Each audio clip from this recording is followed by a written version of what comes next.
Hello, I'm Lynn Bondurant, and this is the second show of our four-part Moonwalk series. Today's program is called Adapting to a Space Environment. As the title suggests, this episode shows procedures Apollo operators used in order to make sure the astronauts would be able to survive in outer space. This show explains the function of the different stages of the moon rocket, how the stages separate, and what becomes of them. We pick up the Moonwalk story by looking back at some old classic space films that were a Hollywood perspective on future space travel. For most people, a trip to the planets was easy. All you needed was a 10-cent movie ticket and a nickel bag of popcorn.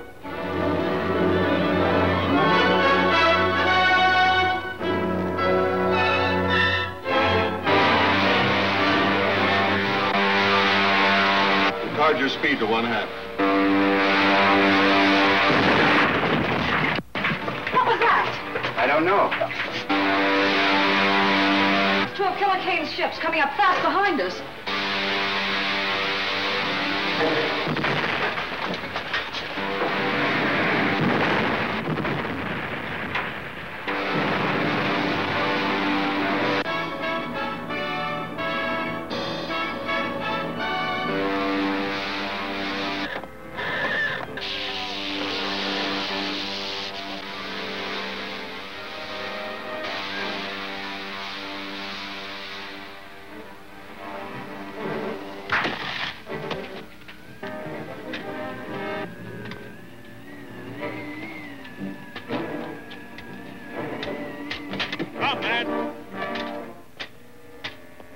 Thanks for saving us. Stand back.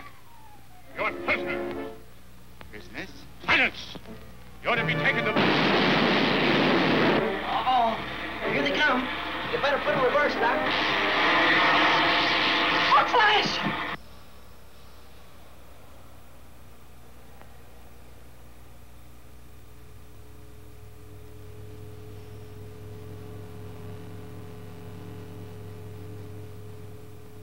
What science fiction in the childhood of the space age could have guessed the shape of reality?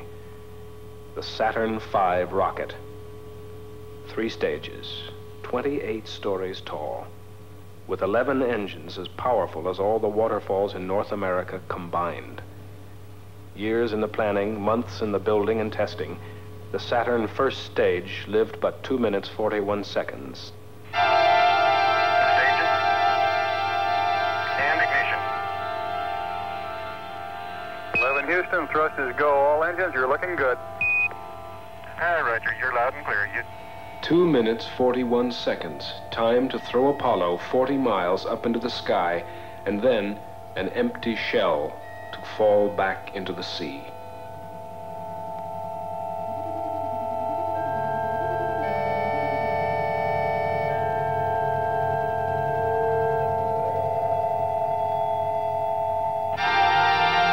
We got skirt depth. Roger, we confirm skirt depth. Tower's gone. Roger, tower. Neil Armstrong confirming both the engine skirt separation and the launch escape tower separation. Houston, Apollo 11 and Saturn gave us a magnificent ride. Roger, 11, we'll pass that on, and it certainly looks like you're well on your way now. 11 Houston, your guidance has converged. You're looking good. Downrange 140 miles, altitude 62 miles, velocity 10. Mission Control in Houston, Texas had taken over from Launch Control at Cape Kennedy for the duration of the 8-day mission. The complicated technology of Apollo Saturn evolved from an ingeniously simple concept: lunar orbit rendezvous. This requires a rocket made in many pieces that discards the useless weight of each piece when its function is completed.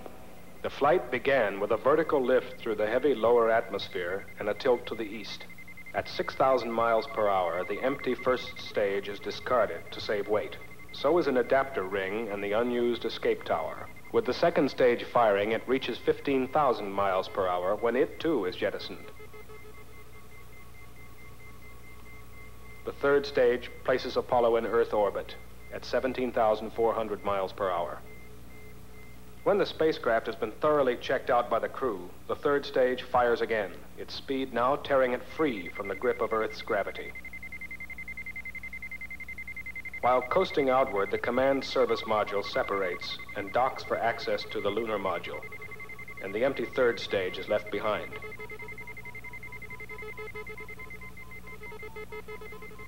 Apollo loses speed throughout 9/10 of its journey until the moon's gravity overcomes the pull of Earth.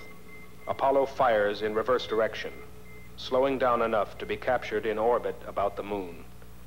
Armstrong and Aldrin enter the lunar module Eagle, which separates, leaving Collins and the command service module in lunar orbit.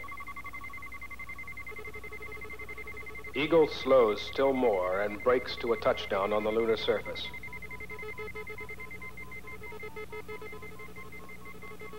After the moonwalk, the upper stage of the Eagle lifts off, leaving behind the now useless landing stage, and swings into orbit to dock with Columbia once again. When the crew and moon samples are transferred to the command service module, the lunar module is discarded. The command service module fires itself out of lunar orbit and falls back to Earth.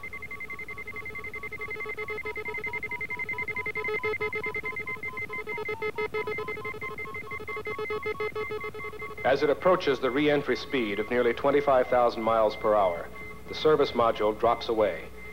The command module plunges into the atmosphere, protected by its heat shield. Slowed still more by the heavy lower atmosphere, it parachutes into the sea. The command module, Columbia, is all that remains of the original 3,000 tons of rocket, fuel, and cargo. Apollo 11, this is Houston, over. While in Earth orbit, the Apollo crew had less than 2 hours to check out all their spacecraft systems. The last chance to discover and correct any malfunction before the third stage engine is restarted to break them free of Earth. The translunar injection. We're 10 minutes away from ignition on translunar injection. Apollo 11, this is Houston. You are go for TLI, over. Apollo 11, thank you. Roger that. Apollo 11, this is Houston. Slightly less than 1 minute to ignition, and everything is go. Roger. Ignition.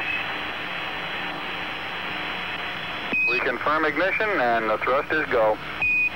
Apollo 11, roger. Guidance looking good. Velocity 26,000 feet per second. Telemetry and radar tracking both solid. Velocity 27,800 feet per second. Through the window of the command module, the Earth gently slipped away. Apollo 11, this is Houston. Thrust is good. Everything's still looking good. Roger. 29,000 feet per second, building up toward 30,000 feet per second. Apollo 11, this is Houston. Around 3.5 minutes. You're still looking good. Your predicted cutoff is right on the nominal. Deep space tracking antennas, a third of a world apart, listened to Apollo and spoke to Apollo. As the Earth turned, at least one of them would have contact with Apollo at all times, except when it passed behind the moon. 34,000 feet per second now, altitude 152.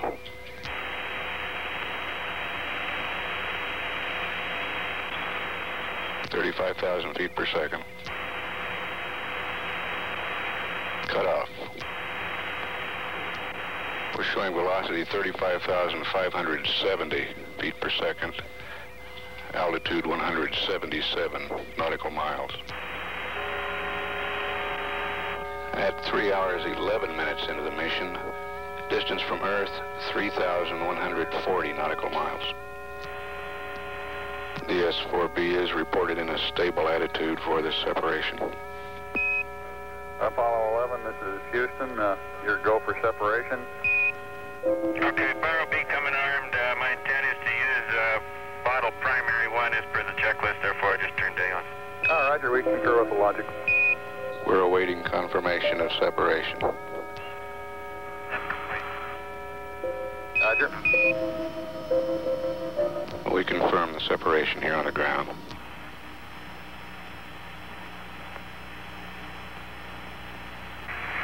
Apollo 11, this is Houston. Radio check, over.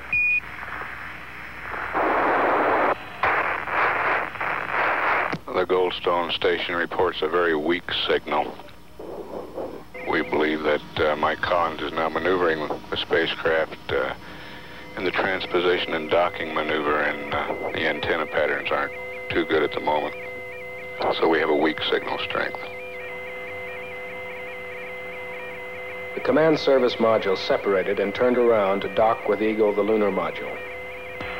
Apollo 11, this is Houston. How do you read?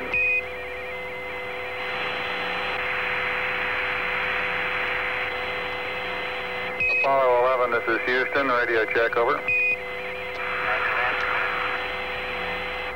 Roger, we're copying you about 5 by 2, very weak. Can you give us a status report, please?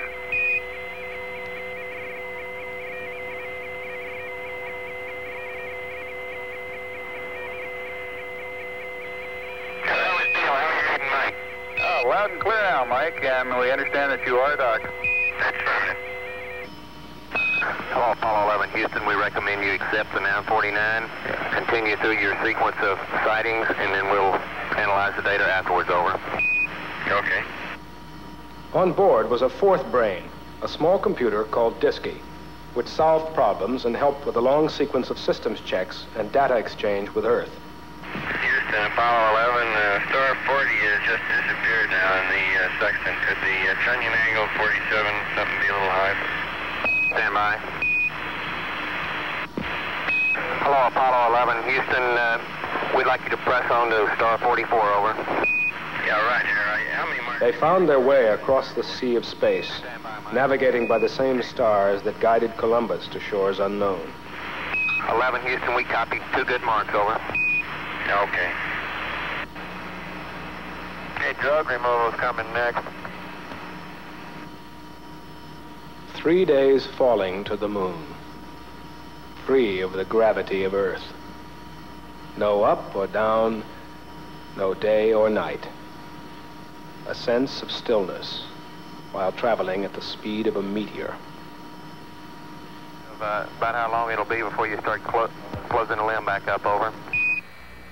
An invisible speck in the night, somewhere between here and there, constantly monitored from Earth.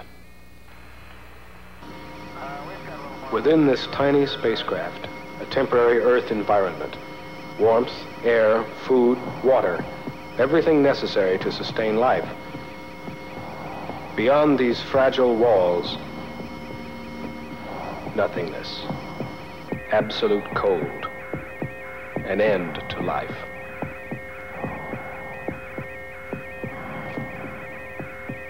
The most important function of the spacecraft, life, was also monitored constantly through telemetry, the heartbeat and breathing of each astronaut. Although each breath was 30,000 feet farther from Earth than the breath before it. Should one heart flutter, it would at once be a matter of concern to millions worlds away.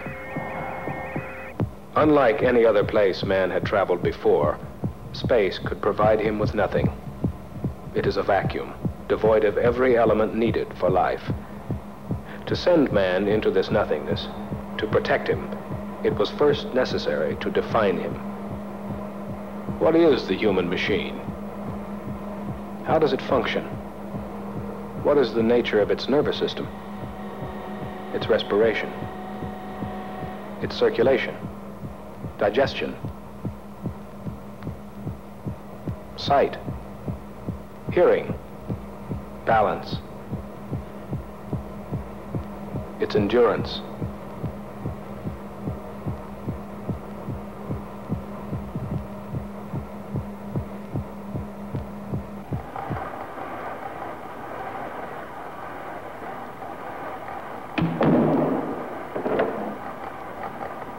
What gases to breathe should he take with him from Earth? What atmospheric pressure suits him best? Is it possible to give him a more efficient atmosphere for space travel than nature provides on Earth?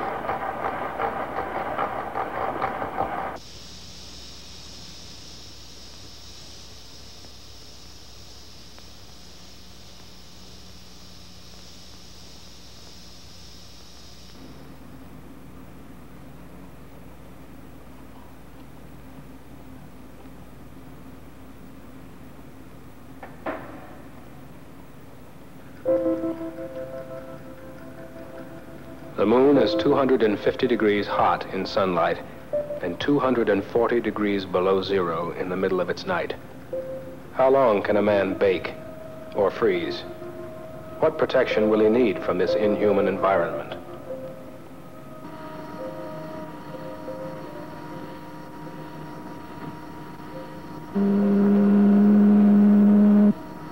What strains will the heart take when the pressure of gravity is removed from the limbs?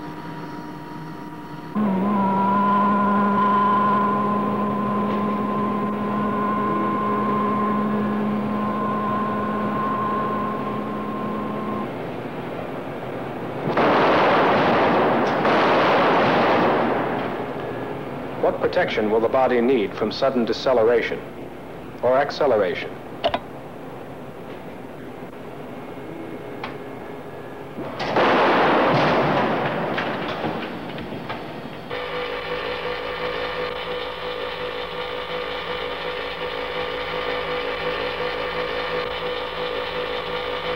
Man's sense of direction, speed, and balance are easily fooled. Can his mind be trained to ignore false signals from his senses?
We were defining the physical man in absolute terms.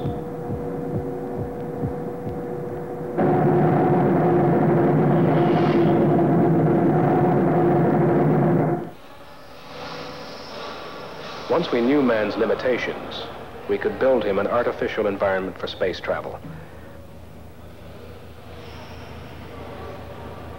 Columbia, the command module, was a supreme achievement of the technology of its age. It was a mini planet, complete with its own environmental control system, telecommunications, electrical power, guidance, navigation, stabilization, propulsion, reaction control. It provided hot and cold water and removed carbon dioxide from the air. 3 men could live here for more than a week, eat, work, sleep, shave, exercise, and listen to music. It was micrometeor-proof, burn-proof, and seaworthy, and it could tilt itself in any direction. In short, it was the most intricate and sophisticated machine ever made by man. As for man, however, we're stuck with the original model. All we can do is add an outer layer of things he does not naturally have. Space medicine showed us where man is vulnerable, and we learned to compensate for most of the weaknesses with technology and careful workmanship.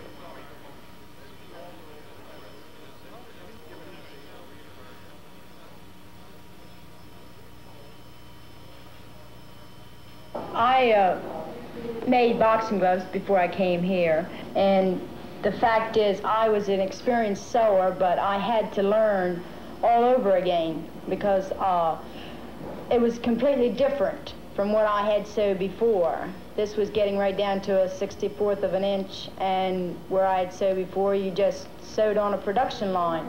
And this here is quality more than quantity. Like, we always think our job is the hardest. Whatever we're doing, we got the hardest job. But when they say, well, go over there and maybe do so-and-so, well, you'll find out that job is harder than yours. And then a lot of times we're sewing or making things, and maybe the girl next to you, she's doing the same thing, but we never see the suit put together. One don't know where this part goes, or the other one don't know where the other part goes. Like the gloves. If they would give you a glove to sew, you wouldn't know where to start. Well, when they're up there in space, you know what parts you've worked on, and you just say, well, I hope that part don't fail because I'd feel it was my fault if it did. My sentiments is what Hazel said. Well, I was just wondering if my pair of gloves was what he had on. Right, if you make a mistake, if you don't admit it, you have to think about the astronaut too. If you make like a needle hole in the bladder or something like that, well, if you don't admit that, that would be on your conscience all the time, seems to me. Because I remember Armstrong and all them used to come in, and they would look around and see what we were doing. And once in a while they'd talk to us and sign their we'd get them to sign their autograph. Some of them were real comical. We got a kick out of them. We all wanted to talk to them, I guess. I remember one of them going down the aisle, everybody looked at him afraid to talk. I said, hi, buddy. Oh, I'd love to go into space. I think it would be really thrilling just to get in there and just blast off. I'd love to go to space and just live there. Every day you get up, you come to work, you go home, you clean house. If we go out there, there's no house, no kids, no problems. I like to ride in an airplane, and I think I'd like to go into space. And I'd like to wear our own suit that we make. I think I could depend on it.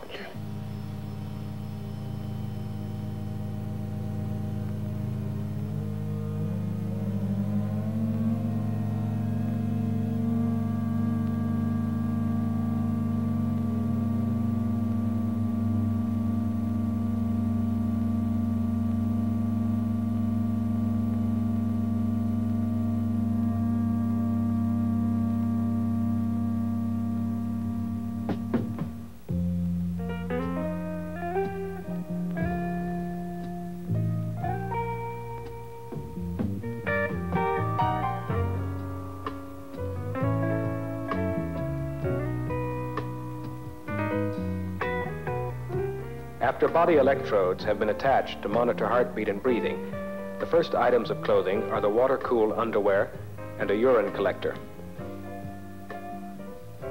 A spacesuit is basically a sealed bag of atmosphere, a stiffened balloon, pumped up to counteract the vacuum of space. It might be called a one-man spaceship of the smallest possible dimensions. The pressure suit has to guard against extreme temperatures, hard radiation from the sun, and tiny meteorites. Yet, it must have the flexibility to allow a man to function as he would in his natural Earth environment.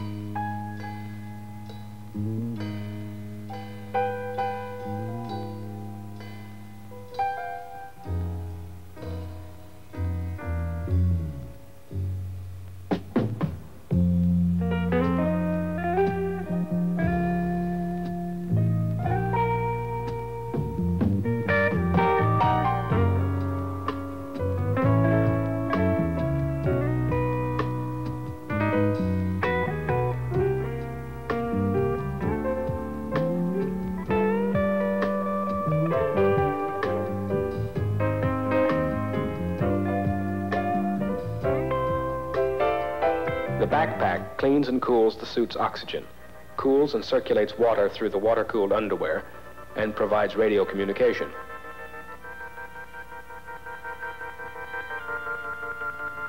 Over the pressure helmet is a clear visor, then a gold-coated visor to protect against micrometeors and solar radiation. The final test was, how would the suit work in the silent, weightless world of space?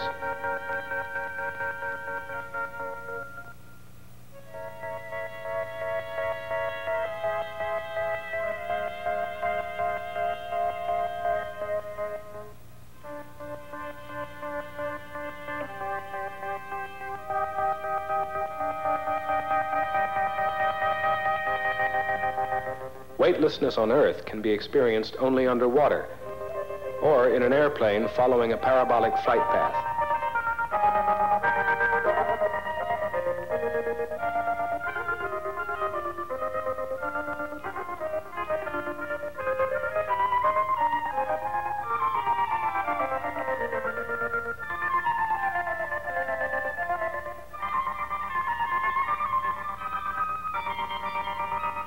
The only true test was in space itself.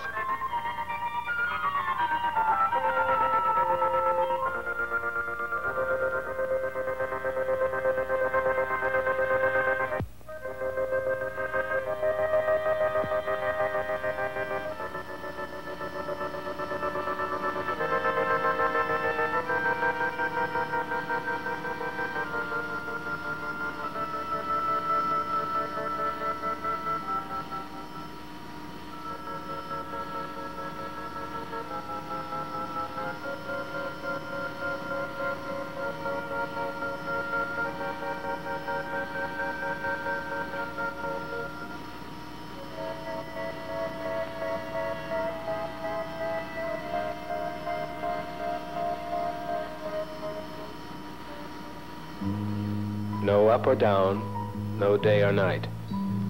Only the slow creeping of the harsh sunlight through the windows as the spacecraft rotates to keep from getting too hot on one side, too cold on the other.